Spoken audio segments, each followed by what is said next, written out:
isso aí, meu amigo escovador de bytes. Hoje é dia de bate-papo aqui no Debate Creator. E estamos com a figura ilustríssima, um dos maiores colecionadores de retrocomputadores aqui do Rio de Janeiro, que está até do Brasil.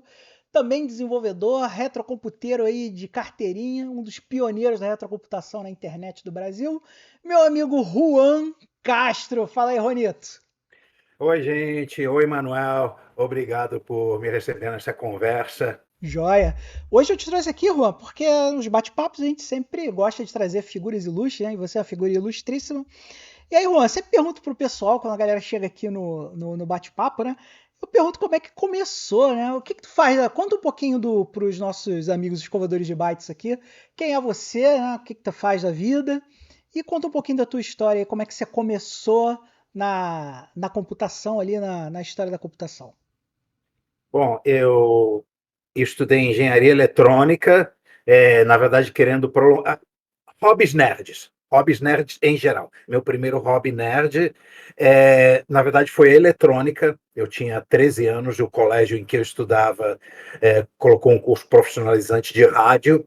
Eu aprendi o que era transistor, o que era válvula, o que era circuito, aprendi a soldar, fiquei fascinado por aquilo, comecei a comprar a revista Saber Eletrônica, montar circuitinho em casa. Saber É, eletrônica era um clássico, né, cara? Galho, muita gente sim, lia saber sim. eletrônica, né? Eu, Fazia eu tenho algum, eu aqueles tenho alguma cursinhos do saber, IUB. eu tenho alguma saber eletrônica aqui. Eu não sei se elas estão ao alcance, se elas estão ali no quarto. Qualquer coisa eu dou uma fugida rapidinha para pegar e mostrar. Mas então, pô, eu quero trabalhar com eletrônica. Fui fazer engenharia eletrônica no IME. Mas aí no primeiro ano eu conheci essa coisa chamada computador. Calma, isso não é exato. No ano do pré-vestibular, apareceu um camarada na minha sala com uma HP 41CV. Putz, que é programadora Pô, me lembro que na época que eu fazia PUC, né? O pessoal também usava muito essas calculadoras científicas, né? Pô, e tinha um cara que ele construiu um BBS para trocar informação de calculadora para calculadora usando o Cara, infrared, cara. Olha isso, eu cara. fiquei, eu Olha fiquei o maluco nível com de aquilo. loucura. Sabe o que me deixou mais maluco? É que a calculadora podia mostrar letra. Eu já tinha noção do que era uma calculadora programável. As da Texas tinham mais ou menos capacidades similares, mas o display dela era limitado, era só número. Então todos os opcodes, todas as instruções que você era só número. Né? Se eu não tiver Ah, enganado, a HP 45 ela tem aquele display gráfico, né? Que você pode até montar gráfico nela, né? sim, mas a que eu vi era HP 41, era um Ah, display desculpa, eu achei que de era HP 45. era um display linear com tipo, era de sete, mas não eram sete segmentos, era 8, 9, 10, 11, 12, 13, 16 segmentos. Imagina uma bandeira da Inglaterra de lado. Cada caractere era isso, ou seja, podia desenhar letras e números, e isso me fascinava. Aí todo santo dia, enchia o saco desse meu colega, Adriano, o nome dele, Pegou para o mexer na manual da calculadora. calculadora para aprender a programar na calculadora. Não, de vez em quando ele aparecia com o manual e eu rapidinho, mas era só o tempo da aula, então eu meio que batia a cabeça, perguntava coisas, e eu não cheguei a virar especialista em HP 41 porque o meu contato com ele, eu só ficou com aquela fome, sabe? Ficou aquele gostinho de quero mais, né? Sabe cachorro vendo os frangos rodando ali na televisão de cachorro? Era mais ou menos assim. Aí cheguei na engenharia, e eu fui exposto a três computadores de uma vez. Um mainframe Ball 6900, dois, uma máquina Schumach CPM, também no laboratório do IME, e terceiro, um Dismac D8000 em casa, clone de Nossa. TRS-80 Model 1. Tu sabe que o primeiro computador que eu mexi também, não o computador que eu tive, né? Mas o primeiro computador que eu toquei e usei enquanto computador, né? Também foi um Hum, Dismac DG8000, né? A minha irmã namorava um cara, né? Que hum. ele tinha uma condição econômica muito boa, né? Ele, para ter noção, o pai do cara era cardiologista do finado Figueiredo, que fique lá onde ele estiver em paz. E a minha irmã namorou esse rapaz que era filho desse cara, que era cardiologista Figueiredo, né? Hum. Então minha mãe me obrigava a sempre ir com a minha irmã, né? Porque o irmão mais novo sai para vigiar a irmã mais velha, né? Para a irmã mais velha não fazer nada de errado, né? E ele tinha um DTG 8000 na casa dele, né? Com DGT 1000, DG, DGT 1000. Era Era, compatível era com o de meu, SMAC. era mesmo. Esse computador que você viu tinha o mesmo hardware do meu, mas era um outro fabricante brasileiro clonando, a Digitus. Isso aí, cara. Era É isso aí branquinho, mesmo. não era Era branquinho? branquinho, ele tinha Era. uma TVzinha, eu me lembro que ele tinha um data corder dele da National que ele colocava. E aí o que, que o malandro do ex-namorado da minha irmã fazia? Me jogava lá no computador, eu ficava me divertindo lá com o TRS-80 dele. E, cara, impressionante, né? Como é que o TRS-80 era um modelo, né, mais bem difundido naquela época, né? Tinha muito Sim, TRS-80, né? Isso sim. um Cara, pouco. e Isso aí é tinha outros 81, clones. talvez? 80, 81? A linha da Dismac, eu acho que ela é de 1980. É, eu Acho. também acho que era por aí, 80, 81, por aí. 81, por aí. Isso aí. O que o meu cunhado comprou, porque eu estava morando na casa da minha irmã e com os meus sobrinhos e o meu cunhado, que eles moravam no Rio, moravam em Petrópolis, então me mudei temporariamente para a casa da minha irmã para fazer a faculdade. E aí o meu cunhado comprou o D8000 e a gente ficou fuçando nele. É. 2 ou 3 anos depois, dois anos O depois ele 8000, trocou. o 8000 já era Basic, né? Já era Basic. Sim, sim, sim. E Todos o, eram basic. e o grande porte? Tu programava em que na época no grande porte? Algol, Fortran, Basic, tinha um monte de linguagem aquela É, máquina. Eu gostei daquele. Eu achei ele muito mais natural de usar do que um IBM. Eu tentei trabalhar em alguns projetos com IBM e não consegui me adaptar. Tem tem algumas interfaces de arquiteturas de computador que eu não consegui me adaptar. Uma eu, delas é a do IBM, são dos mainframes da IBM, e a VMS, outra né? é, é complicado demais, é alienígena demais. É, Eu achava a interface do BOS natural, entendi. fácil. Era mais fácil para você. Eu me lembro que o Era meu mais primeiro fácil. estágio eu tirei pela Escola Técnica Virginia Patrick, eu tirei um estágio na EDS ali em Maria da Graça, né? E esse Hum. estágio na EDS de Maria da Graça, a gente trabalhava também com grande porte lá. A gente trabalhava com um IBM 3090 refrigerado a água, né? E ali eu desenvolvi muito EasyTriv, desenvolvi COBOL, né? Aí tava naquela época de troca de moeda, né? Então eu era o estagiário, eles me botavam para fazer EasyTriv de cortar zero, né? Então fazia o EasyTriv lá, que era o que o pessoal usava para fazer programinhas mais rápido, né? 93, JCL, né? isso? Por aí. 93, 94, plano Isso, real, é isso? isso, tipo aí. Eu me lembro porque eu entrei na PUC, né, que aí já era nível superior, né, já não era mais curso Hum. técnico. Eu entrei na PUC em 96.2. Então provavelmente era 95, 94, algo assim mesmo. E aí ali, né, aprendendo ali a trabalhar com EasyTriv, né, fazia o Job Control Language, né? Aí o Job Control Language pegava o programa, botava na fila de compilação, né? Era outra Esses época, termos né? eu só conheço de ouvir falar. Era época completamente diferente, né? E era, como É, você falou, era arquitetura IBM, né? Então era as transações lá, era tudo feito no Six VMS ali, né? Realmente era mais complicado, né? E o Boros, ele era mini ou era mainframe? mainframezão, né? Com Mainframezão mesmo. sala, com a pessoa lá cuidando, né? O operador. Eu programei em cartão perfurado, cara. Eu nunca vi um cartão perfurado assim de usar, né? Quando eu escrevi os meus cartões JCL, já era em terminal, né? Já era no terminal. Hum. Então eu escrevia lá no terminal e submetia. Mas eu cheguei a ver lá nesse mesmo estágio da EDS, eu cheguei a ver uma máquina de escrever para perfurar o cartão perfurado, né? O pessoal não sabe, né? Mas o cartão perfurado ele tinha tipo uma máquina de escrever, né? Que você colocava ali o cartão Sim. perfurado, digitava e botava os bits e bytes lá. Quando tinha furo era zero, quando não tinha furo era um, né? E assim você carregava os Eu trabalhei programas. nesse caso. Quando eu entrei no IME, o IME tinha acabado de migrar de um mainframe IBM para um Boros. A Boros convenceu o IME a trocar de IBM para eles. Uma rara vitória de um pequeno contra a IBM. Maneiro. Deve ter soltado foguete quando conseguiram vender para o IME. É. E aí esses foram os primeiros computadores que você usou efetivamente, né? Os primeiros computadores que o Exatamente. Juan meteu a mão. Mas qual foi aquele primeiro computador que você, Juan, pode falar que foi o seu computador, que era seu, que o Ah, computador era seu? Qual foi o primeiro? cara, boa pergunta. A minha, durante muitos anos, a minha formação foi em computador dos outros. E chegou 1985, eu fiz um estágio na LZ, que fabricava um clone de TRS Color, e trabalhei com o Color 64. Eu cheguei a ter um Color 64, mas ele dava muito Coco defeito 2, e Coco 2, Coco 3, Coco 1, Coco 1, Coco 1 Coco 1, ainda? Ah, legal. Coco 1. É porque o Todos os Collor, clones brasileiros. na minha cabeça, eu não conheço muito dos Color Computer, né? O Coco, né?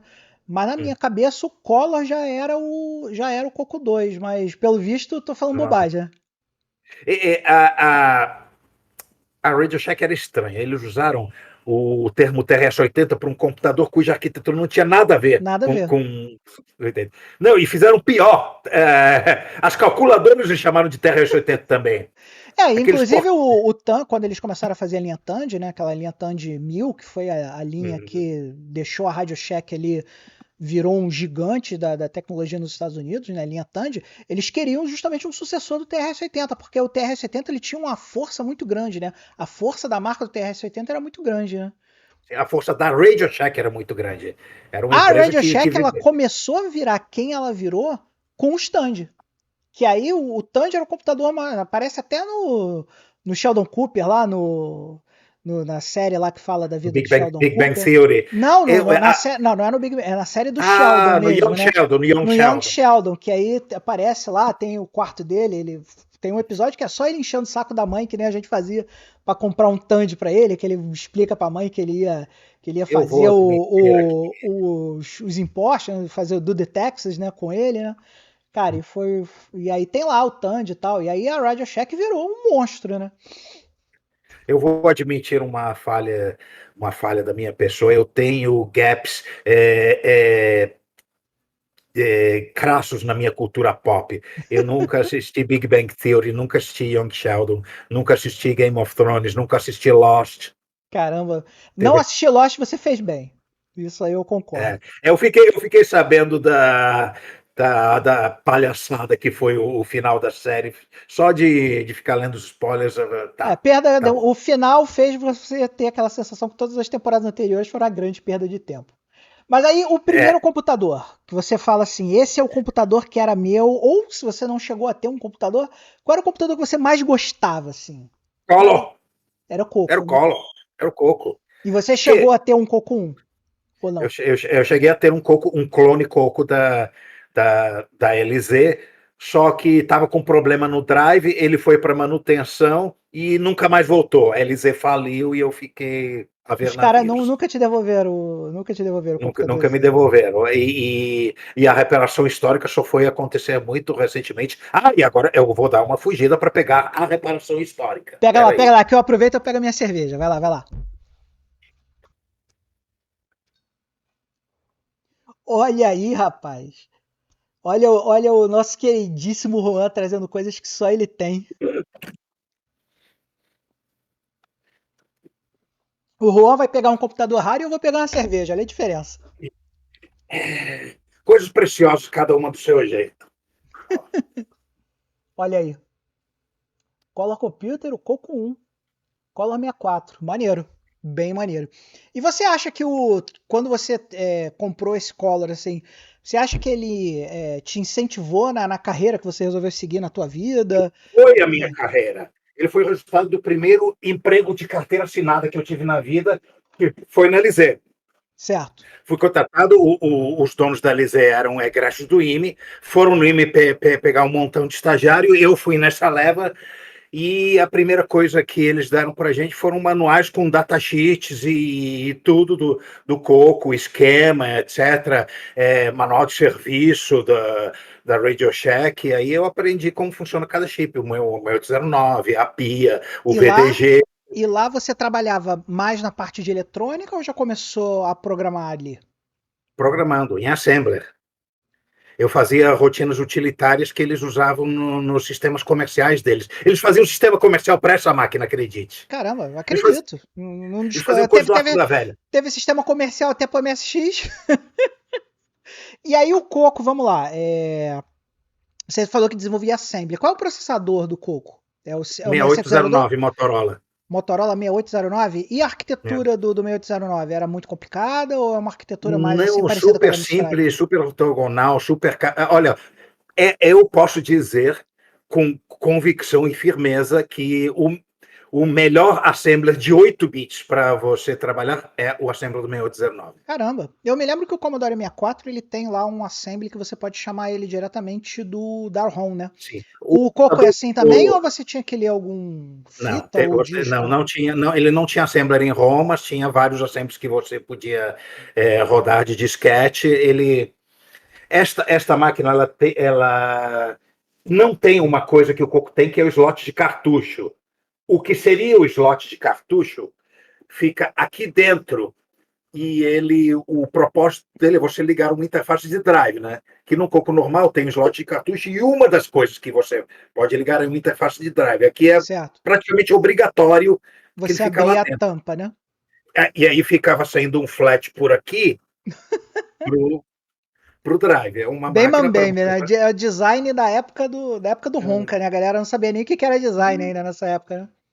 Não, mas é uma máquina bonita, ela tem um formato, uma cor bom, um material bom, Não, eu acho e esses computadores antigos assim, eu acho eles fantásticos. lindos. Para mim Eu é acho bonito, né? esse computador é lindo, mas sabe o que chega a ser mais lindo do que ele? Agora eu vou fazer um pequeno parênteses. Da minha última aquisição, o último morador aqui da minha caverna. Olha aí. Esse é o quê? O Alice? Ah, o Alice 90, eu já vi essa máquina, pô. Você já levou até em evento, né? Mas eu acho que você levou outro Alice, não foi esse, né? Sim, o pequenininho, o que parece o MC10, tem um jeitão assim de Sinclair, mas essa é uma outra arquitetura. É, eu acho que foi na MSX Rio 2023 ou 24, você levou a Alice, não foi? Não foi deve ter sido na Retro Rio. É, algo assim. Foi na Retro Rio, no Retro Rio 2024, Retro Isso. Rio do ano passado, ele veio. E o Alice ele é um computador, se não me engano, francês, não é isso? Francês, E a feito pela arquitetura dele, Matra. a arquitetura dele é parecida com alguma coisa ou é aquelas Não, maluquices tipo MC1000 que é ninguém maluquice. inventou? A arquitetura é maluca. É uma invenção a outra invenção da Radio Shack que eles queriam fazer um Coco Light. Então eles pegaram um processador Light que é o 6800 da Motorola, não é compatível com o 6809, é uma família anterior de 8 bits.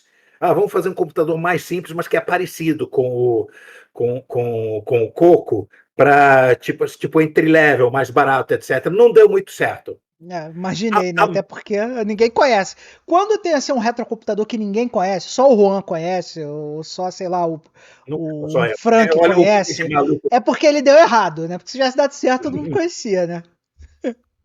Mas ele acaba virando conhecido porque as pessoas têm quanto menos bem sucedido ele foi na época, mais procurado ele é no tempo atual, no tempo da retrocomputação, porque é uma coisa assim exótica, rara, diferente. E as É, os pessoas têm. colecionadores gostam disso, né? O colecionador gosta de ter coisa rara, Exatamente. coisa difícil, né? Quais são meus sonhos de consumo atuais? São coisas tipo Oric, Jupiter Ace, Microbee, essas coisas bem, bem estranhas mesmo. É. O Ori, que eu sei que recentemente o pessoal lançou um desses clones, né, modernos imitando, né? Eu sei que tem clone moderno do Altair, tem clone moderno de alguns desses computadores assim mais antigos. Eu acho que existe hoje um clone do Oric Tem, feito com tem, peças de prateleira, né? tem sim. Eu acho até que o Giovanni estava querendo montar um desses. Eu acho que o Giovanni está querendo montar um desses. Eu tô. Olha, tem um monte de coisa aqui para a gente mexer. Essa outra constante aqui, né, a gente compra mais coisa do que a gente consegue mexer. Então tem aquela fila Tem a de fila dos projetos, né, cara? a Aquele fila dos projeto projetos. que eu vou fazer, eu vou fazer, eu vou fazer, eu vou fazer, É o e acaba olho que não grande, faz. uma constante da experiência humana é o olho grande. O pessoal os leitores inveterados também é a mesma coisa. Eles compram livro suficiente para ler por 300 anos. É o famoso olho maior que o tempo, né? Que você tem, você O tem olho mais maior que projeto do que para você terminar na sua vida inteira, né? Eu sei é, muito bem como é isso, que eu já passei por isso também. eu quero pelo menos avançar. Quero fazer. Que não falta aqui é coisa para eu me divertir. Eu agora eu tô minimalista. Eu quero Hum. reformar os meus esses Spectrum 3 Plus. quero reformar o meu Amstrad 6128 ou o Amstrad CPC 64, para mim tá bom, vou ficar nisso. Vou ficar Amstrad, GSX Spectrum, MSX, que são as coisas que eu gosto, que eu tenho alguma nostalgia e que eu amo. E para você, assim, o Juan, o que te dá mais nostalgia é o Coco ainda? Ou tem alguma outra plataforma que você se apaixonou aí durante o tempo? É gozado porque a gente tem saudade de coisas que a gente não viveu, né? Tipo, a gente vê um computador tipo assim, um computador que a gente só via de artigos em revistas, que nunca foi vendido no Brasil, a gente nunca chegou nem perto. Tem oportunidade de comprar no eBay, pô, quero! Aí fica tipo assim, é como se fosse uma nostalgia de uma terra alternativa, sabe? Sei. Não é exatamente. É Não, sei bem parecido como é com. isso. Porque às vezes você tem a nostalgia pelas coisas que você não pôde comprar na época, né? Eu, por exemplo, eu Sim, sou sim. fascinado por tentar achar um Tandy 1000 HX, né? Aquele que parece até um MSX, né? Que ele é um computer, né? Em tudo Com em o um. drive de 3,5 na frente. Eu sou louco para achar um computador desse, nunca tive. Mas assim, a revista as revistas antigas, né? É a vozinha do capetinha, né? Que você vai abrir lá uma revista lá da década de 80, da década de 90, aí você vê um negócio ali, você fala, pô, o que é isso, né? Aí tu vai entrar nas internet da vida, vai tentar descobrir ali o que era o troço, e você acaba que você se apaixona por um bagulho que você nunca viu, né? Sim, sabe um dos meus computadores preferidos que eu tenho tanto amor por ele que parece até que eu tive, mas Ah. um Atari 800XL. Ele é muito Dizem que o bonitinho. Atari, os Atari Computers, né, das arquiteturas de 8 bits, dizem que é um dos melhores computadores de 8 bits que tem, né? Sim, Diz que é bate sim, ali de sim. frente com MSX, sei lá, com mais Um o que de Commodore 8 bits, com Commodore 64, 64. ali. Dizem que é Ele um está no computador mesmo nível. fantástico, né? Na minha opinião, ele está no mesmo nível do MSX e do Commodore 64, tranquilamente. Pois é. Então, já que falamos da sua carreira, já que sabemos como é que você se tornou aí um poderosíssimo desenvolvedor, já tem a sua base eletrônica, né? Então já podemos até colocar você aí um pouquinho ali na ciência da computação, Juan. Queria agora que você me contasse agora de uma outra faceta que eu acho muito legal, né? Você aí como cidadão de Retrópolis, né? Você é um dos membros fundadores do Retrópolis, né? Não sou, Não? não sou, não sou. Ó, história é a seguinte. Vamos lá. Eu já estava meio com um bichozinho retro na cabeça, Hum. desde que começou a aparecer no final dos anos 90 emuladores. Tipo, emuladores de arcade, emuladores de consoles de 8 bits, 16 bits. Eu ficava fascinado com aquilo. Mas ficava nisso. Aí chega um ano de 2009, aparece no site BR Linux, isso aqui que eu lia bastante na pegar novidades tecnológicas e coisas novas para o Linux, aparece um anúncio de um encontro de MSX, Olha aí. que era um, que era um computador de 8 bits que eu não tinha tido. Eu sabe, a propaganda do Expert do Hotbit foi pesada, mas na época eu já estava intensamente no mundo PC É, e acabei. quem viveu 84, 85, assim de 84 a 90, o MSX foi uma febre no Brasil, né? Todo mundo queria. Quem não tinha um MSX queria ter, porque era o computador da família, né? Todo mundo. Na época, eu acho. A mamãe tinha aquele software de guardar a receita, o papai tinha o software para controlar a gasolina do carro, a molecada tinha a jogatina, né? E tanto a Gradiente quanto a Sharp, né? Com o nome de fantasia da época para algumas coisas, né? Mas todo mundo sabia que era Sharp, né? Então era Sharp e Gradiente. Eles vieram muito forte com propaganda em televisão, revista, rádio. Uhum. E, cara, de 84 até 90, o MSX foi uma febre no Brasil fora do normal, né? 85. O MSX entrou no Brasil em 85. O 84 não foi o lançamento do Hotbit? O Hotbit eu acho que foi lançado em 84, não? 85. Com 85? certeza, com certeza nenhum MSX brasileiro foi lançado antes de 85, certeza absoluta. É, eu acho que eu ganhei o meu no Natal de 85 ou no aniversário de 86, Então alguma foi coisa fresquinho assim. no lançamento, porque Eu eu não, espero. Cara, eu conheço. O primeiro MSX que eu vi na minha vida foi na casa de um amigo em Sorocaba. Amigo meu André, que era um grande amigo da família, né? Minha mãe é madrinha de casamento de uma irmã dessa minha tia, né? E aí a gente foi passar um final de semana em Sorocaba lá na casa desse meu amigo, né, um feriado prolongado, e ele tinha um Hotbit branco com um monte de cartuchos, tinha uns 8 ou 9 cartuchos, né, do Hot Beat, que eram cartuchos caros, né, até o próprio Hot Beat era caro, né, o Hot Beat era coisa de US$ 3.000, a preço de hoje, US$ 4.000, né, e aí, A moeda era uma coisa tão confusa que não existe, eu não tenho a menor chance de me lembrar de preços de que seja lá o que for. Nem de uma bala, nem de uma casa, nem de um hot beat, nem né, de um par de óculos, nem de qualquer coisa. Não, se você acha que tecnologia é não caro tem. hoje, amiguinho, é porque você não sabe Era, quanto é que era custava a pesado. tecnologia da década O de negócio era 80, né. pesado. E aí eu vi aquilo, me apaixonei e fiquei pentelhando. Meu pai, minha mãe, até conseguir comprar um, né? Eu não, foi gozado que eu passei em branco no MSX, mas eu sabia o que, que era. Um computador de 8 bits, anos 80, tinha uns joguinhos maneiros, tá?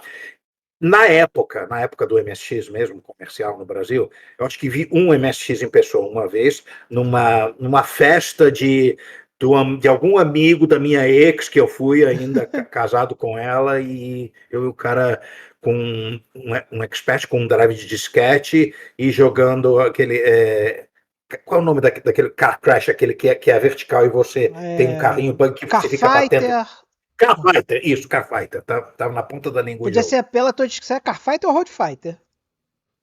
Acho que era Car Fighter. Se ele Eu atirava, era o Car Fighter. Se ele não é, atirava, era o Road Fighter. me deu uma ligeira vontade de ter ali, mas eu segui a vida. Eu estava no Não, até PC, eu porque era estava. caro, né? O Gradiente, o Expert, ainda era mais caro que o Hot Beat, né?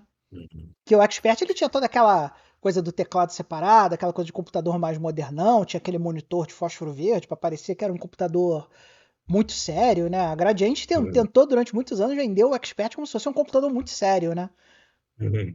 Para consultório, aparecia muito na Globo também, no programa dos Trapalhões, né?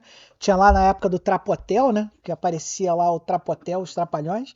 O computador do Trapotel era um Gradiente Expert, né? Então a Gradiente ela Caramba. tentava vender o Expert como um micro profissional mesmo, para profissionais liberais, né? A Gradiente até tentou uma época também tentou vender o Expert, isso foi muito engraçado, né? Para casa fazer projetos de casa inteligente, né? Controlar casa inteligente com o seu Expert e tal. Eles tinham uns devaneios assim meio Gradiente, mas era maneiro, e era um computador bonito, né? Assim, beleza posta na mesa, né? Beleza é um critério subjetivo, cada um acha o que é cada um é mais bonito, mas eu achava o Expert muito mais bonito que o Hot Ótimo. Eu Beat, não né? sei, eu tenho um fraco por computador de tudo em um. Eu acho que é um formato de computador que eu lamento que tenha acabado. Deveria se fazer mais. O pessoal ainda faz baseado em Raspberry Pi, alguns computadores modernos, com tipo tudo em um, com teclado, SD que você liga no HDMI. Eu acho legal isso. É, coisa do Entre Cyberdeck, né? Todo mundo pega um Raspberry Pi, faz um mod ali, cria um Cyberdeck ali. Agora tem essa modinha de criar Cyberdeck, né? CyberDeck tudo em um, o que É, o Cyberdeck é como o pessoal chama hoje, né? Os tudo em uns compactos, né? sim. Então tem muito projeto aí esses projetos de DIY, né? Do it yourself, né?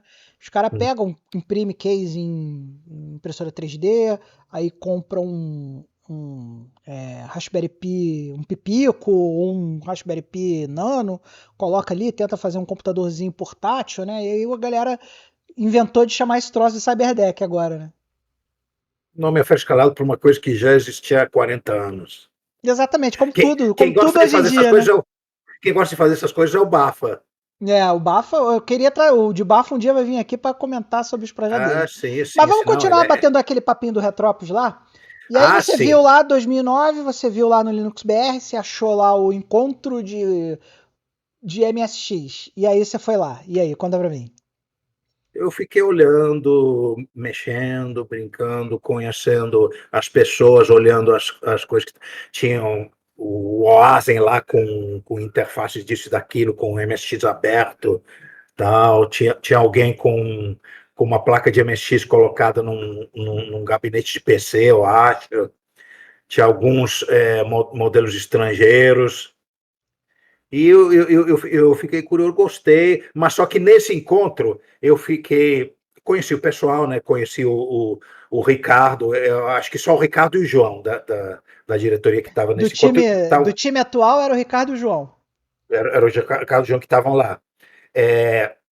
Ele falou, porque a gente vai fazer um podcast sobre retrocomputação, não só MSX. Quando eu ouvi aquilo, eu fiquei aceso. Eu falei, Ricardo, Opa, eu tô trabalhei numa nessa, tô empresa. nessa.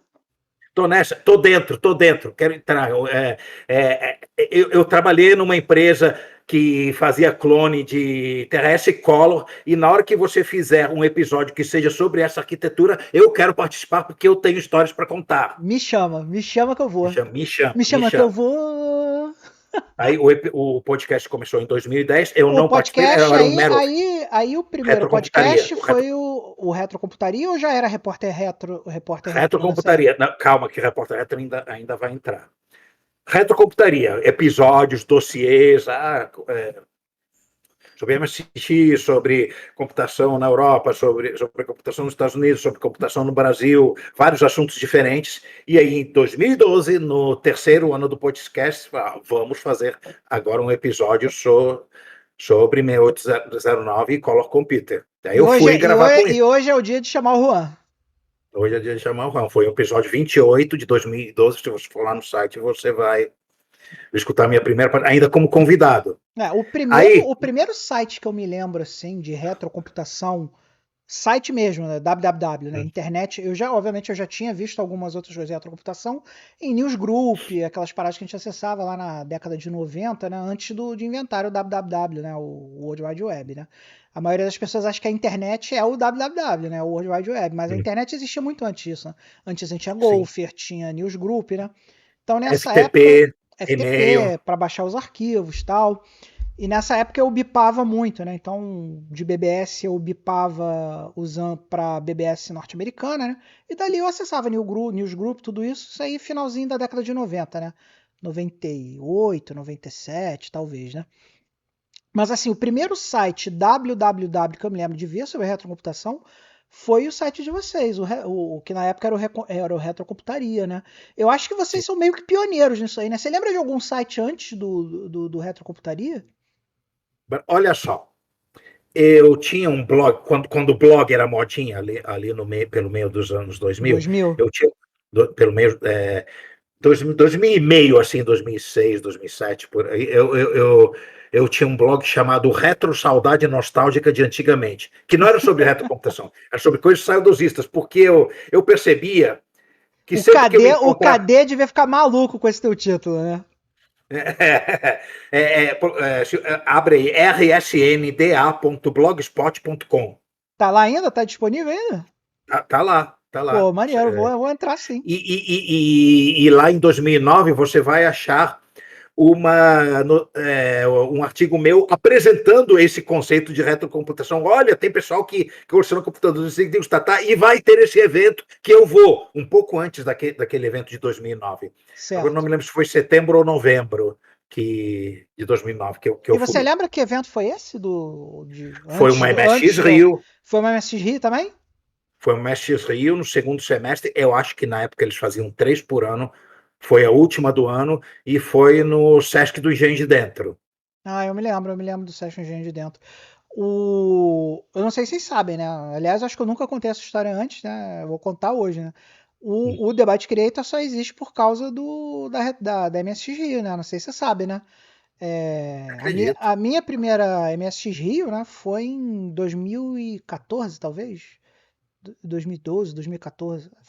Eu me lembro que era naquela época que vocês faziam atrás do Sambódromo ali. Lembra que tinha o Sambódromo e atrás tinha um colégio público ali? Eu não sei se era um colégio público. O Calouste Gulbenkian, no Calouste Gulbenkian, esse era Retro Rio.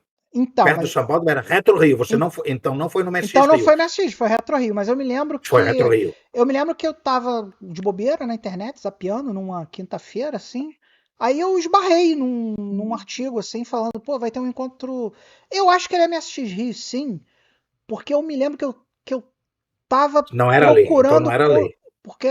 Não, eu tenho certeza que foi lá. Isso eu tenho certeza absoluta. Mas eu tava procurando alguma coisa de MSX e, enfim, caí lá na descrição do encontro. Eu falei, porra, tem gente ainda que usa MSX ainda, cara. Pô, que legal. Vou lá conhecer essa galera. Você teve a mesma sensação que eu tive ao ver aquele artigo de 2009.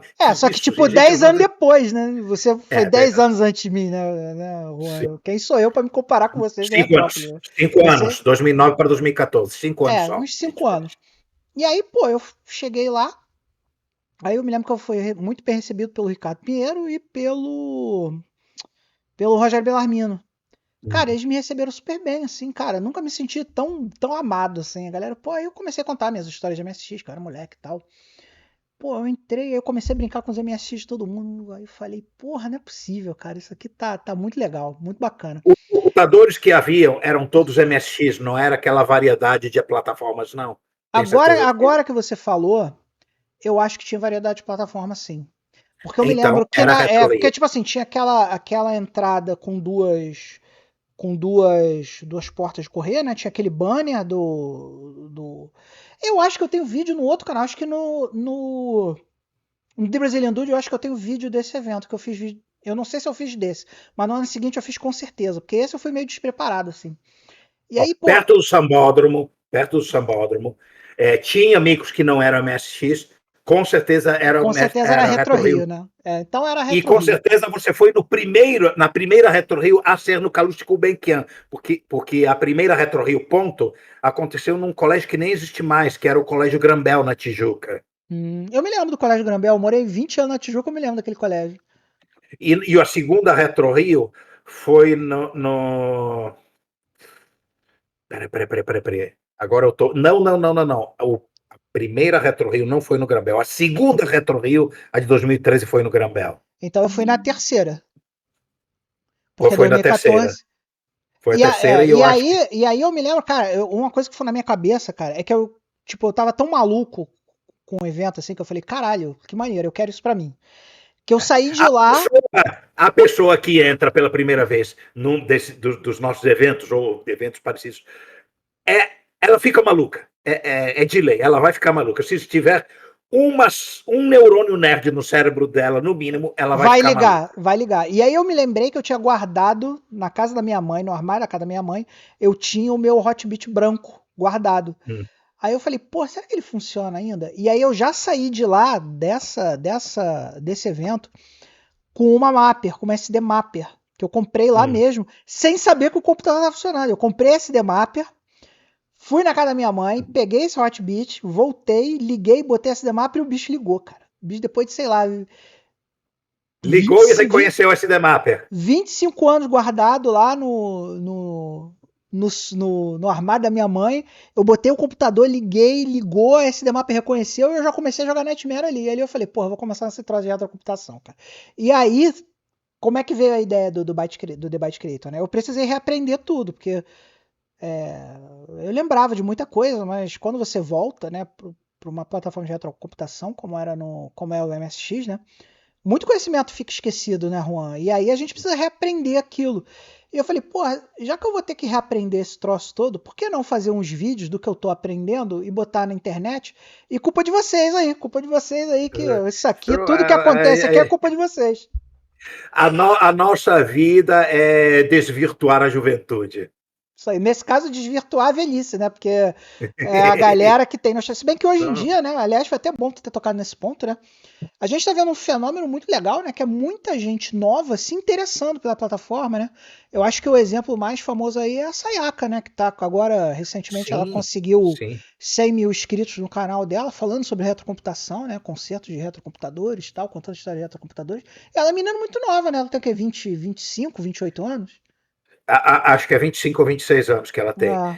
Nossa, essas coisas, aparelhos antigos funcionando, eles fascinam. E não importa que tipo de objeto seja, rádio, carro, você vê, tipo, colecionadores de carro. Já foi no encontro de colecionadores de carro antigo?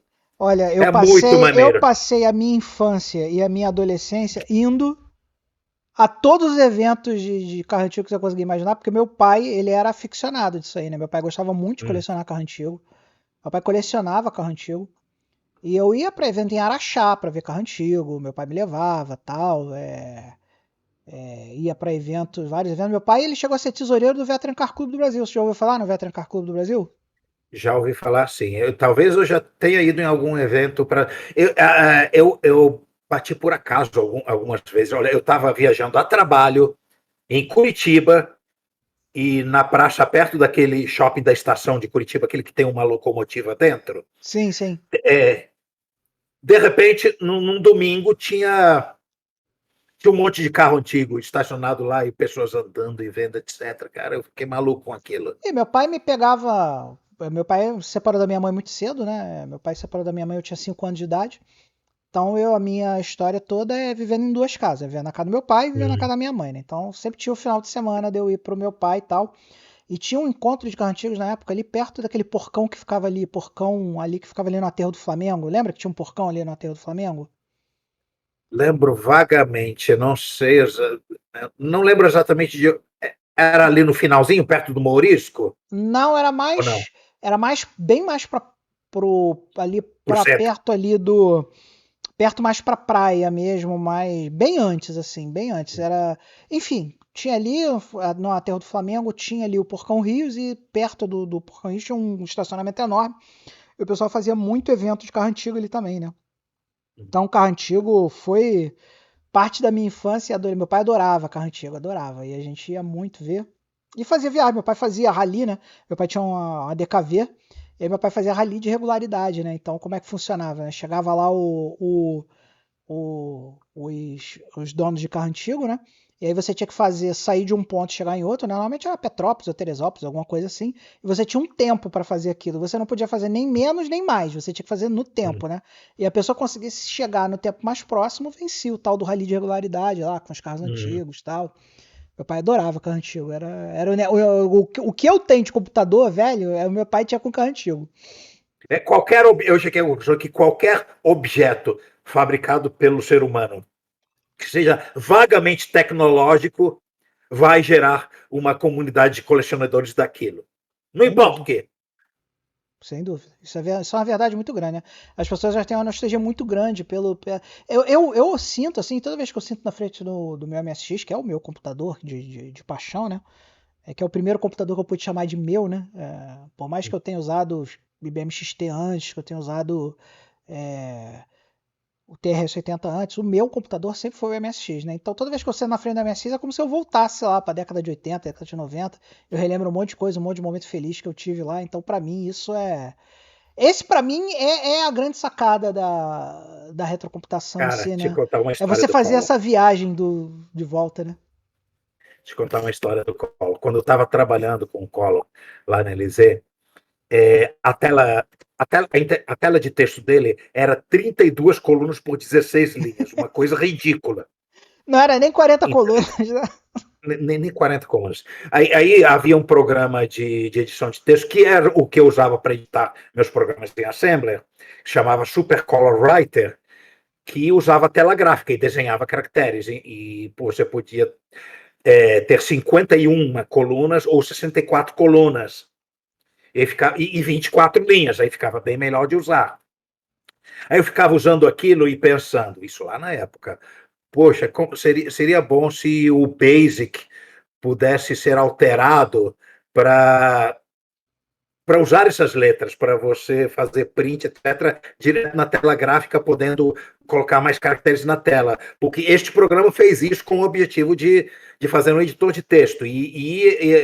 Eu tenho a listagem da ROM do Collor, tem uns livros chamados Collor Basic and Rebel, que tem o Disassembly comentado, que eram a bíblia, né, do sistema operacional do Coco. Eu falo, pô, eu podia fazer isso, eu tenho como fazer isso, só que o meu período Collor na empresa acabou o período PC e E essa não deu tempo coisa de que eu fazer o pude. projeto. Corta para 2012, eu Olha fiz. aí, olha aí. E esse projeto está disponível em algum lugar? Tu botou em algum GitHub, alguma coisa Tá assim? sim, tá sim. Ela é uma ROM do Disk Basic, alterada para usar 16K e para ter uma fonte. Deixa eu ver se eu consigo. Eu tenho isso. Eu vou pedir pro Deixa eu ver Juan se me eu tenho. mandar o link e depois eu vou botar aqui no eu texto. mando o link. Vou botar o link do projeto para quem quiser, quem gostar de coco aí, a galera aí, o Vitor Shevchenko vai adorar, a galera lá do Clube Collor vai adorar isso aí. Eu tô E chegando você vai aqui. nos eventos lá do Clube Collor, lá com o Vitor Shevchenko, a galera lá do Clube Collor? No Caxambi do Daniel Campos, vou sim. Bacana. Aqui Eu do me Rio lembro de que eu Janeiro. fui num evento deles, eu gostei bastante também, foi bem legal. Eu vi muita coisa diferente ali, muita coisa maneira. Quem gosta de É o do retrocomputador, muito Caxambi? maneiro. É. Sim, Eu sim. me lembro que o evento foi até na casa de um dos membros do clube lá. Procura aí, galera, no Facebook, o Clube Color, que é um grupo de Facebook do Clube Color, que pra quem gosta de coco é fantástico. A galera ali vai te ajudar a voltar pro Color tranquilão. Mas aí vamos lá, voltando a Retrópolis, meu querido Juan Castro. Você foi Eu convidado vou, para. eu vou compartilhar a tela. Como é que se compartilha a tela aqui? Ih, Eu acho vou que não. mostrar para vocês.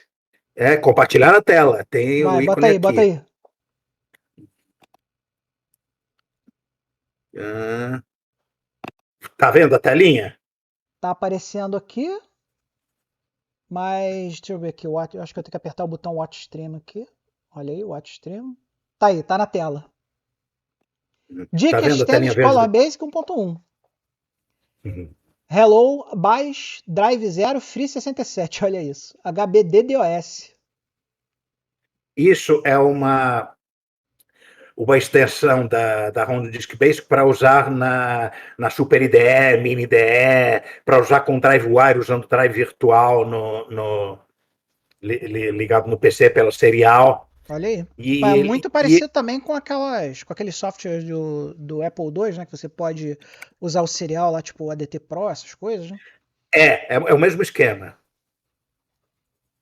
Uh, Olha aí, quem sabe faz ao vivo. Olha o Juan programando aqui ao vivo e a cores no seu poderoso emulador de coco. Que emulador é esse que você tá usando aí? XROAR. XROAR. XROAR. XROAR. X-Roar é o poderoso leão que ruge X. Dragão, na verdade, porque ele foi originalmente pensado como um emulador de Dragon, Maneiro. que é um computador muito parecido com o Coco, só com Conheço. uns mapas de cima. Assim, muito mal comparando, é o que o SVI foi pro MSX, né? O Dragon veio primeiro, depois Não, veio. porque eles são paralelos e o Dragon veio depois. O Dragon Eles veio têm a mesma depois? origem comum. O Dragon é posterior ao Coco. O Coco é Caralho, eu de podia jurar que 1980. o Dragon veio primeiro.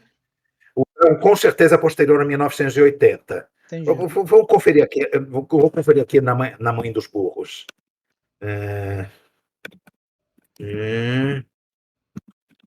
Dragon Data. Dragon 32. Dragon 32. Foi release 82, sabia, 2 anos depois. É isso aí. É por isso que é bom conhecer as enciclopédias. Eu acabei virando quase uma enciclopédia de retrocomputação. Também, né? Quantos anos fazendo podcast?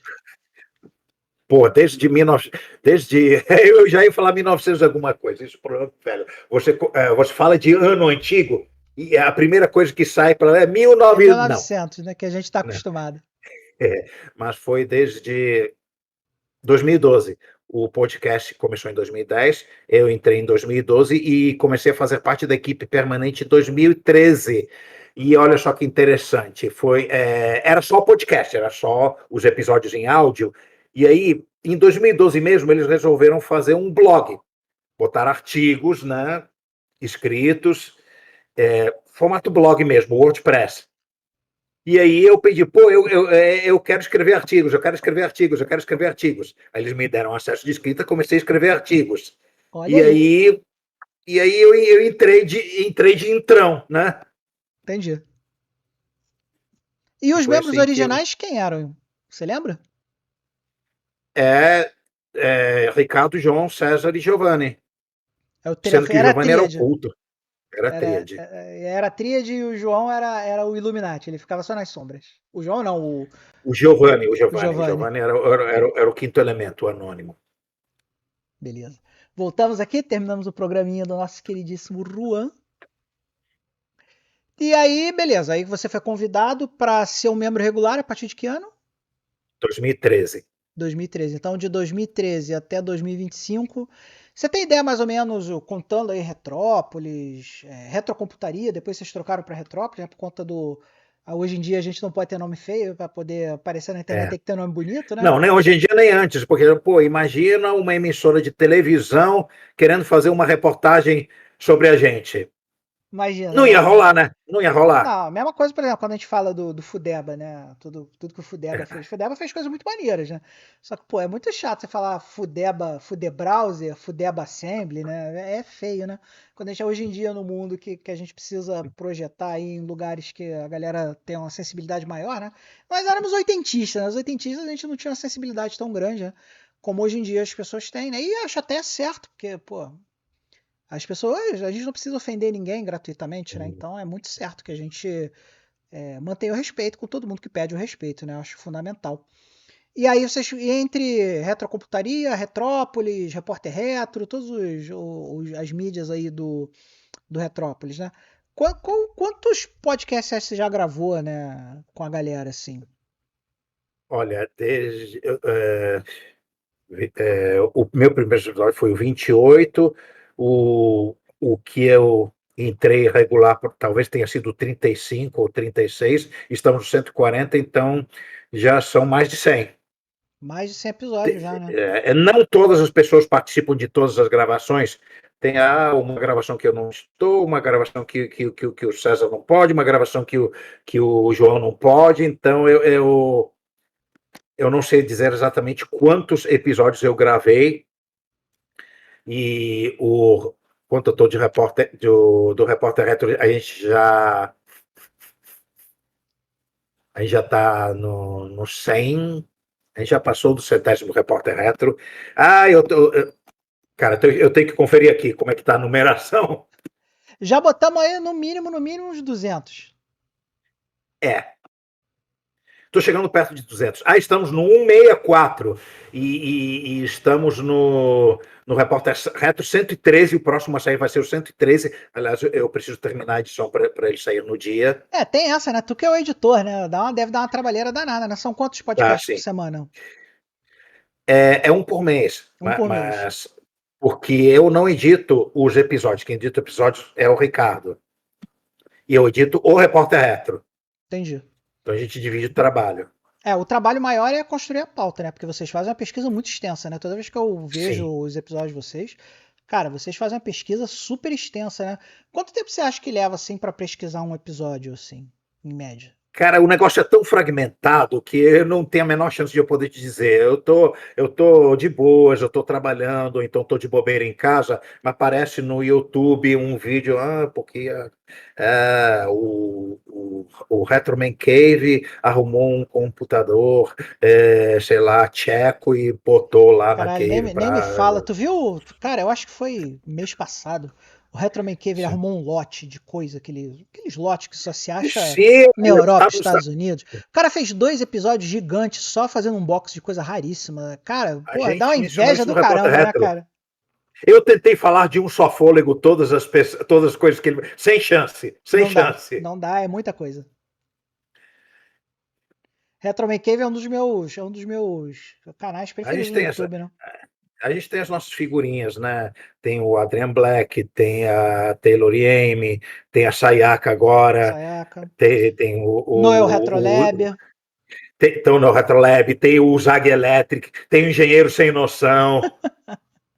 Que não falta aí é YouTube de retrocomputação, né? É uma coisa Sim. que eu não sei se você vai concordar comigo, né? Mas a coisa que eu vejo muito, né, é que essa parte da retrocomputação ela é muito mais valorizada na Europa e nos Estados Unidos que no Brasil. É o sentimento que eu tenho, assim, né? Eu acho que eles valorizam mais a ciência e a tecnologia, consequentemente, eles valorizam mais a retrocomputação do que a gente, Você né? Você tem o mesmo sentimento, não? sobre as figurinhas dos YouTubers que você falou que o pessoal valoriza mais lá fora. A tecnologia, ponto, está concentrada nos países desenvolvidos. Então, qualquer Tá tipo de do atividade Equador para cima, né? o norte global, né? Então, qualquer tipo de atividade relacionada em tecnologia vai acontecer de maneira mais intensa lá. Aqui na periferia você tem um aqui e um ali, que somos nós, né? Eu já tive muita vontade até de fazer o canal em inglês, em vez de fazer o canal em português, né? Mas aí eu fico pensando assim, poxa, valorizar o meu país, né? Vou tentar disseminar um pouco, Sim, que eu acho que é uma coisa que sim, vocês sim. fazem também, né? Disseminar a retrocomputação, porque eu vejo retrocomputação como uma ferramenta de aprendizado muito boa para quem quer aprender a Sim. programar, aprender ciência da computação, engenharia de dados, todas essas coisas, né? Passa por você conhecer os algoritmos básicos, as arquiteturas básicas, né? E é muito mais fácil você aprender uma arquitetura de 8 bits, uma arquitetura de 16 bits, né? E passar toda aquela fase dos algoritmos e das linguagens de programação em arquiteturas mais simples e depois ir extrapolando esse conhecimento para arquiteturas mais complexas, né? Eu penso dessa forma. Você concorda comigo, não?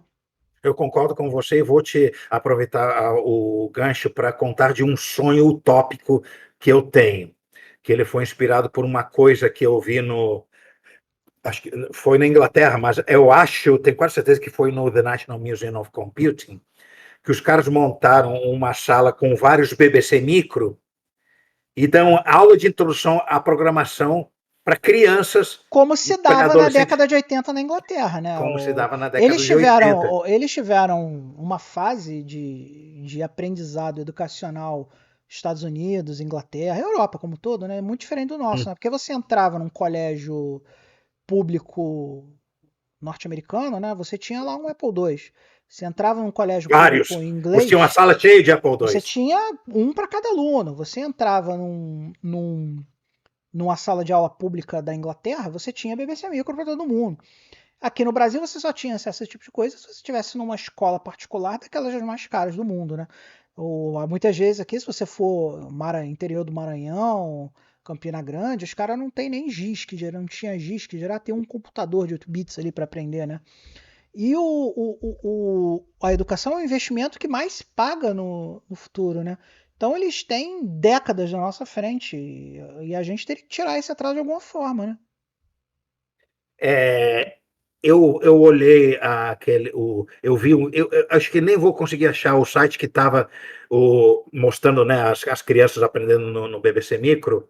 Acho que esse site nem está mais no ar, ou esse vídeo não tem mais no ar, mas eu fiquei com vontade de fazer isso no Brasil com MSX, porque MSX é perfeito para isso. Ele tem um basic simples, poderoso, que a pessoa pode fazer um monte de coisa, pode fazer música, pode fazer gráficos, De e para forma você ensinar. indireta, foi o que aconteceu no Brasil, né? Todo mundo que eu entrevisto aqui, que tem carreira de tecnologias eletrônica e computação, eles falam que aprenderam no MSX. Só que a diferença do Brasil para os países desenvolvidos é que nos países desenvolvidos se chegava na educação pública. E Agora, olha no só, Brasil é só aquela galerinha que ou deu uma sorte de sim. ter um avô que investiu, ou é uma pessoa privilegiada que tinha uma quantidade de dinheiro legal que podia gastar US$ 3.000, US$ 4.000 num computador de 8 bits, né? Podia ter, na época a gente enfrentou a reserva de mercado também, que foi terrível para a tecnologia no Brasil, né? Então, é o cara que tinha a possibilidade de ter um muambeiro para trazer um computador para ele, né? Então, ficou uma casta, né? Uma casta de quem conhecia a tecnologia na década de 80 e 90, né? Enquanto nos países desenvolvidos, né, do Equador para cima, né, era muito mais, como é que eu vou dizer a palavra correta? Muito mais democrático, né, digamos assim, né? Mas olha só que coisa interessante. Comparado com outros países em desenvolvimento, o Brasil se tornou muito mais online, muito mais informatizado do que a média. E um efeito colateral inesperado da reserva de mercado foi que as empresas começaram a precisar de trabalhadores, nem que seja para clonar os computadores e para Exato. trabalhar no software. Então, teve uma quantidade muito maior do, de pessoas se formando em informática, seja de maneira formal ou informal, do que em outros países, por exemplo, Nem da que América fosse para Latina. fazer clone de cartucho de Atari na garagem, né?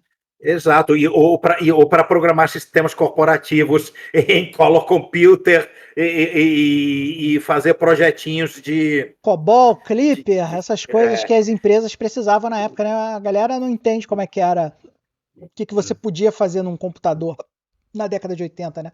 A única maneira de você ganhar dinheiro com o computador na década de 80 era com o sistema corporativo, né? Era você desenvolver um sistema corporativo alguma coisa nesse sentido, trabalhar numa empresa que desenvolvia. Não tinha essa coisa que hoje tem, né? De mídias sociais ou sei lá, game developing, né? Era impossível. Tudo que vinha de game década de 80 era copiado miseravelmente lá de fora, né? Nem Eram existia essa indústria no As Brasil. Pirata House que ganhavam dinheiro. Exatamente, as Pirata Warehouse que faziam a festa, né? Então, meu amigo Juan, conta um pouquinho aí do processo criativo do Retrópolis pra gente. Como é que começa um episódio do Retrópolis? Bom, são duas coisas separadas, né? O repórter retro, basicamente, é a gente catando material de coisas que aconteceram no mês passado, de aniversários, efemérides que aconteceram. Tem vídeo, tem Efemérides eu artigos. acho maravilhoso, eu acho muito maneiro. Hum, Efemérides é. Hoje é aniversário de 40 anos da MSX. Nossa efeméride de hoje eu acho muito, muito bacana. uhum. A gente pega qualquer coisa. A nossa fonte primária dessas efemérides é o Museu Capixaba. Aliás, Bom Flávio, falar. Parabéns ao Flávio. obrigado por. Você praticamente mantém essa nossa sessão do Repórter Reto e estamos muitíssimo agradecidos. Duas Que dava pessoas que eu uma acho que vale trabalho. a pena a gente citar aqui, o Peter Punk, né? Que é um cara que tá sempre aí no Retrópolis como convidado, né? Que o Peter Punk ele tem um blog muito legal com computadores raríssimos. Ele tem até um Acronet, se não me engano, né? Um Turbo R Acronet, eu acho que ele tem. E o Flávio do Museu Capixaba, né? São duas pessoas Tem que também vários. fazem um trabalho Olha, maneiríssimo de retrocomputação, né? olha, tem dúzia ou mais de pessoas fundamentais na comunidade que elas estão adicionando e geram uma sinergia coletiva que é uma coisa fantástica. Olha, eu amei achar essa turma para entrar nela. Foi uma das melhores coisas que aconteceram na minha vida. São nossos amigos, né, cara? Isso. Cada doido com a sua Você, mania, e é muito legal quando você acha doidos igual você, né? Que aí vocês podem isso. ter uma doideira coletiva, né? Que a retrocomputação é uma doideira coletiva, né? Ah, sim. Mas sobre o processo de criação Vamos dos lá. episódios do Retrópolis, antigo Retrocomputaria. A gente tem que ter assuntos. A gente decide é, nas férias, né, de fim de ano, quais vão ser os assuntos do ano seguinte. Vamos falar sobre esta arquitetura, vamos falar sobre essa empresa, vamos falar sobre este jogo, vamos falar sobre este computador, sobre esta personalidade. E aí Vamos vocês fazer definem um tema. Vocês fazem a reunião, definem um tema, o tema 11, a desse gente define mês. 11 temas. A gente define 11 11 temas. temas. Para o ano, a gente define os temas do ano Vocês começam no início do antecipadamente. ano. No início do ano vocês completam a agenda É, por ano inteiro, né? E aí vocês fazem isso. um por mês. E aí, Exato. uma vez esse tema fechado, aí cada mês vocês fazem a pesquisa Isso. daquele Para fazer tema a do mês. pauta. E você já tem isso num Google Drive da vida lá numa planilha e todo mundo já sabe, Exatamente. né? Exatamente. Hoje são quantos É, integrantes? É você, o Ricardo, é, o João. integrantes públicos, integrantes de podcast, são eu, Ricardo, César. Eu, Ricardo, João e Giovanni. O Certo. César resolveu se despublicar e ele fica só ali no background, postando artigos no blog, fazendo a newsletter, né, que é a Retrobits. Aliás, eu recomendo que vocês assistam, porque as tiradas sarcásticas que ele faz de cada artigo são Não, eu engraçadíssimas. sou assinante do RetroBits. Acho que eu tenho um e-mail antigo aqui que é o treminha@gmail.com. E nesse e-mail eu recebo o RetroBits aqui sempre. Eu de vez em quando eu olho lá. Sempre tem alguma Toda coisa sexta. interessante, eu clico no link. Hoje teve. Hoje é dia de RetroBits. Mas E o continua, pode Retrobits é falar. puramente do César. O César também é responsável pelo nome Repórter Retro. Foi ele que bolou. O repórter retro em si, ele é o meu bebê Dentro do da guarda-chuva, dentro da municipalidade de Retrópolis. Qual é municipalidade teu de cargo Retrópolis. na cidade de Retrópolis? Ai, mano. Eu esqueci qual é o meu cargo. Minha memória está Perguntar pro Ricardo. O falhando. Ricardo é que sabe esses carros todos de cabeça. O, Mas vai, fale, tô ouvindo. eu queria fazer uma coisa baseada em jornalismo, pegando todas aquelas coisas de jornal, de noticiário, etc. E a minha ideia inicial era me basear num noticiário de hora em hora que havia na Rádio Globo, que era o Globo no Ar. Ele É, tinha e uma tinha abertura que também o famosíssimo repórter Esso, né? o repórter acho que acabou sendo. Olha, deixa eu te mostrar como aconteceu. Eu queria fazer tudo baseado no Globo no Ar. Tá. E a abertura era para ser uma fanfarra assim, o Globo no ar. Era assim, era de hora em hora na Rádio Globo AM. Eu lembro, eu lembro. Escutava muito quando era garoto. E eu queria chamar de o Retro no Ar. Mas aí acharam que poderia ter Conotações. outras conotações, tipo achar que a gente estava botando a bunda para cima, É, sei lá. fazendo vídeo de filme no ar, alguma coisa assim. Aí o César assim, vamos chamar de repórter retro? Aí, porra, tá aí, baseado no repórter Esso, É, e eu em acho a vez do sacada Globo. genial, né? Porque o Repórter Essa, porque eu não conhecia, né? Era um programa de rádio da década de 60, se não me engano, não era? Sim, rádio e tinha televisão também. Ele foi encerrado no finalzinho dos anos 60 ou iniciozinho dos anos Acho que 70. era coisa da TV Tupi, não era? Algo assim? Eu não me lembro em que emissora que passava, Bom, enfim, era coisa da década de mas 60, que passava na aí rádio. já é bem velho, né? Mas traz essa ideia Aí de eu peguei nostalgia, né? o tema musical, fiz uma locução de introdução baseada na locução de introdução que era do repórter Retro, porque ele realmente falava: aqui fala o seu repórter Repórter Esso, Retro, testemunho ocular da história. testemunho ocular da história. Sabe outra coisa que eu me lembro também muito, assim, que é uma coisa muito antiga? Não sei se você lembra, tinha um posto de gasolina, não sei se era Shell, que ele fazia uns fascículozinhos que distribuía de graça, né? Era uma promoção da Shell, algo assim, né? E aí tinha uma propaganda na televisão que era desse fascículozinho, que você botava tanto de gasolina, ganhava um fascículo, algo assim, né? Que era da chuva, né? Que chuva, não? E aí era aprenda a dirigir na chuva, né? Aí tinha vários fascículozinhos Isso desse já era da. tipo o finalzinho dos anos 80 e início dos 90, Isso é né? coisa de. Não, isso era antes, coisa de 82, 83 também. Eu me lembro que eu era bem Talvez, moleque, eu me lembro desse talvez. troço. E aí essas coisas ficam, né, no imaginário popular, né? Ficam, Porque ficam. mesmo depois de muitos anos, né, sempre tem uma coisa nostálgica, né? E você usando um nome como esse, repórter retro, né, que remete você ao repórter essa, para aquela galera que tem essa coisa da nostalgia, né? E traz, já te Ah, coloca no claro. clima da nostalgia Não, na hora, né? eu faço uma força para integrar as nostalgias, porque as nostalgias todas são um aspecto de uma coisa só, que é você querer preservar a história. É lógico. Sabe que eu tô fazendo um vídeo agora da Clube MSX16, né? Hum. E durante o vídeo, né, veio justamente essa coisa do fascículo. Eu lembrei de uma frase de um amigo meu que é professor de história, né? Ele falou uma frase que eu acho genial, que é livro e revista não dá bug, né? Não tem bug. É, Então tudo que está escrito ali no papel, né, e colocado num livro, né, por mais que você não tenha a informação na mesma velocidade, nem sempre velocidade é o que você precisa, né? Você precisa do documento histórico, né? Então uma coisa que eu faço muito nos meus vídeos, assim, é ler revistas da época, né? Procurar a revista CPU, MSX Micro, né? Olhar os artigos da época, tal, ver ali. E ali você tem o que está escrito no contexto da época, né? Quando o cara escreveu, ele não sabia como é que seria o futuro, mas ele sabia como é que estava o negócio. Então ali é um documento de época de como a coisa foi pensada, como a coisa foi feita na época, né? E é uma coisa que você só consegue ter na revista, no papel, no livro, né? Uma pesquisa ou no Google ou um GPT de IA desses aí da vida nunca vai te dar essa coisa do contexto histórico, né?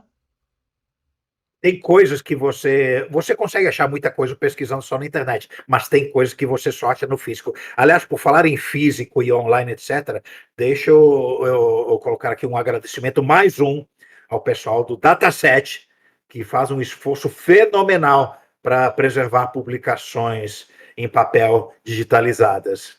Não, vídeo sim, O vídeo esforço, não, eu falo do dataset. o esforço deles é fundamental. Eu recomendo que você faça uma contribuiçãozinha, tem um Por cafezinho lá favor, para eles, tem lá. por favor, Fica o façam. registro. Façam, por favor, porque o dataset faz um serviço fundamental. E, pô, quem assiste meus vídeos vê. Toda hora ali tô dando aula de algum assunto exótico. O manual tá no dataset. Então eu tô falando de algum artigo de alguma revista legal, a revista tá no dataset. O É, dataset é, para mim, para quem gosta de retrocomputação, é um recurso fundamental e inestimável. porque quem tem todos os microsistemas em casa, né?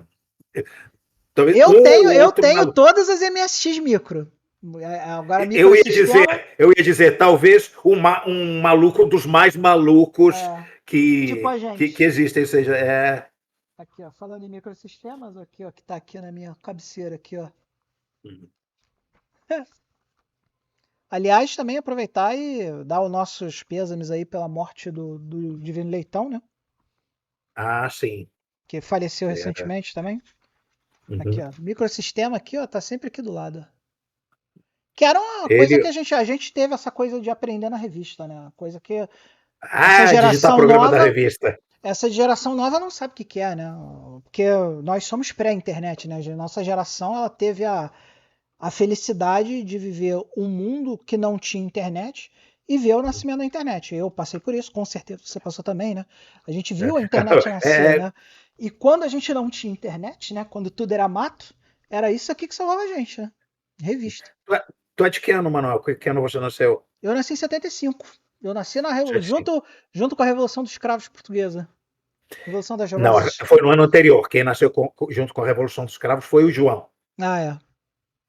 Você é do ano seguinte. Eu Você sou um está bem depois. ali. Eu sou de 65. Eu não só conheci o mundo sem internet, como conheci o mundo sem Sem computador. computador, quer dizer, computador tinha, né? Não tinha microcomputador, né?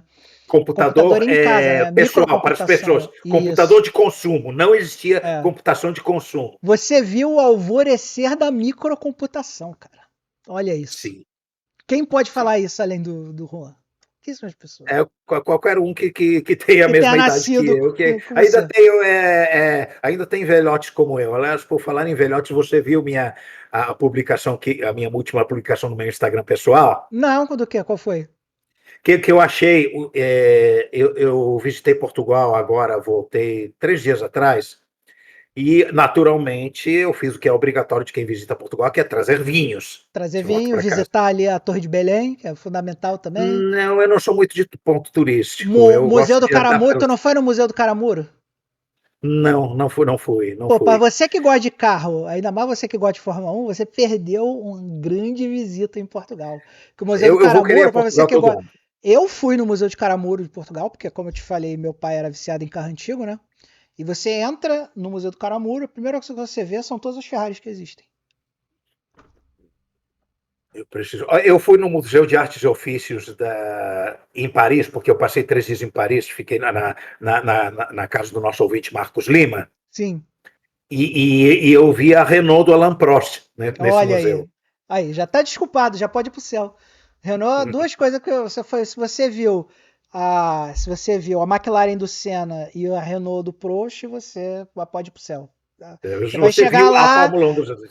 você vai chegar lá no São Pedro, o que você fez na sua vida, meu filho? Eu via o Renault do Alan Prost e via a McLaren do Senna. Via a Lotus do Senna, via a Lotus preta do Senna, da A Lotus Preta eu vi John Player exposta Special. muitos anos atrás no Parra Shopping, se não Olha me aí. engano. Mas devia ser réplica, né? Não devia ser original. Não tem como, provavelmente era, mas não tem como dizer com certeza. De vez em quando eles fazem as réplicas que viajam pelo mundo, né? Até Uhum. recentemente teve aquele negócio lá da Warner, né? Que pegou fogo ali no Shopping Nova No América, Nova né? América. E ali foram ver que era quase tudo ali, era quase tudo réplica, né? Acho que a única coisa que tinha de verdade mesmo era a boneca Annabelle, o resto era tudo réplica. É a responsável pelo incêndio. Será que ela sobreviveu? Se você vê a Annabelle andando por aí, bota aqui nos comentários. Juanito, acho que já tem mais de 1 hora de papo. Acho que tá tudo muito bom. Tem algum projeto que você queira divulgar? Fala aí, aproveita agora esse momento. Bom, você vai colocar esse vídeo no ar quando? Que dia? Cara, hoje é dia 23. Devo tá botando semana que vem. Bom, então, para vocês que estão ouvindo, nós já fomos na Rio Retro Games e vocês nos viram ou não na Rio Retro Games, então eu espero que vocês, o Juan do passado que vocês estão vendo, espero que vocês tenham ido e gostado. E não vamos deixar de falar também já tem data para a próxima Retro Rio, né? Sim, 25 e 26 de julho. 25 e 26 de Sexta e sábado. julho, eu estarei lá, certamente. Não sei se irei como visitante ou se irei como expositor. Provavelmente irei como expositor. Por favor. Estarei lá com os amigos, com a galera do Retrópolis. E, galera, primeiramente, agradecer a galera do Retrópolis pelo trabalho maravilhoso que vocês fazem aí, que não é um trabalho fácil de fazer, é um trabalho bem bacana.